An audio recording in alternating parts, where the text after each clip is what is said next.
जय श्री कृष्णा बच्चों। और हम 10th क्लास का हिंदी यूपी बोर्ड का पेपर सॉल्व करा रहे हैं। और जैसा कि आप देकर आए हैं और आप अपने प्रश्नों को मिला लीजिए जैसा कि आपने प्रश्नों को उत्तर दिए होंगे। और ये कोड नंबर है 801 HG। और जिसमें आपको समय मिला है 3 घंटे 15 मिनट का। कुछ इसमें नोट हैं जो आपने पढ़े होंगे, लेकिन हम बस अपने काम की बात पर आते हैं। देखिए उसमें खंड आ है जिसमें आपको बहुविकल्पीय प्रश्न दिए गए हैं, जिसमें पहला ही प्रश्न है आपका वैदेही वनवास के रचनाकार हैं। तो मैथिली शरण गुप्त, महादेव वर्मा, अयोध्या सिंह उपाध्याय हरिऔध, सियाराम शरण गुप्त। तो इसमें आपके अयोध्या सिंह उपाध्याय हरिऔध हैं, तो ये आपका उत्तर सही होगा एकदम। दूसरा है आपका प्रयोगवाद के कवि कौन हैं। तो बेटा प्रयोगवाद के कवि हैं आपके अज्ञेय। और भावविलास के रचनाकार हैं वो हैं आपके देव।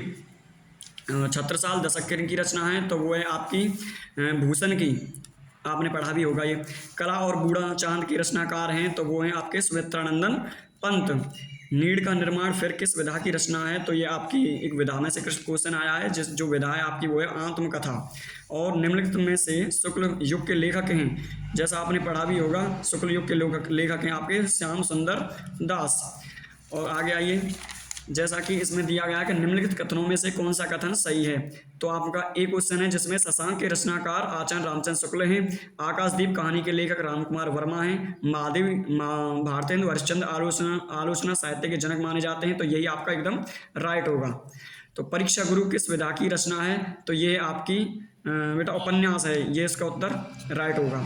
उसमें उसके बाद है आपका बाण भट्ट की आत्मकथा के रचनाकार हैं, तो इसमें इसका उत्तर हजारी प्रसाद द्विवेदी जी हैं। और आगे चलते हैं, ये आपका रस का प्रश्न है एक। तो इसमें दिया गया रस के कितने अंग होते हैं। तो जैसे कि आपने पढ़ा होगा रस के 4 अंग होते हैं, स्थायी भाव, विभाव, संचारी भाव और अनुभाव। और आगे आपका एक अलंकार का प्रश्न है जिसमें दिया गया है कि पायो जी मैंने राम रतन धन पायो, पंक्ति में कौन सा अलंकार है। तो इसमें आप जानते हैं जिसमें जोड़े दिए हों, और वो आपका होता है जिसमें राम रतन जैसे करके दिया हुआ ऐसा है, रूपक अलंकार है। आगे देखिए इसमें पूछा गया कि सोरठा के पहले चरण में कितनी मात्राएं होती हैं। तो आपने पढ़ा भी होगा कि 11 चरण उसमें पहले चरण में होती हैं। आगे चलिए, आगे इसमें दिया गया है एक निर्दय शब्द में प्रयुक्त उपसर्ग है। तो आप जानते हैं निर्दय, तो इसमें निर आपका प्रत उपसर्ग है। उसके बाद है आपका नील गाय में कौन सा समास है। तो नील गाय में नीली है जो गाय, आपने भी पढ़ा होगा, तो इसमें कर्मधारय समास। उसके बाद है खेत का तत्सम रूप है, तो खेत का तत्सम रूप होता है क्षेत्र। उसके बाद है युष्मत शब्द की पंचमी विभक्ति बहुवचन का रूप होगा, तो वो है आपका युष्मत।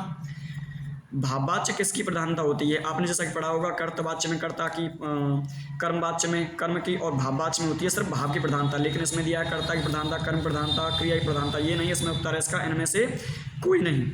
वाक्य के कितने तत्व होते हैं। तो आपने पढ़ा होगा 4 तत्व होते हैं, जो आपके भाव तत्व, विचार तत्व, नाद तत्व और अप्रस्तुत सौंदर्य का तत्व। तो इसमें 4 इसका सही उत्तर है। अविकारी पद को अन्य किस नाम से जाना जाता है। तो आपने देखा होगा इसको अव्यय पद से भी जानते हैं। तो ये आपके कंप्लीट हो गए हैं आपके ओमार क्वेश्चंस। और आगे हम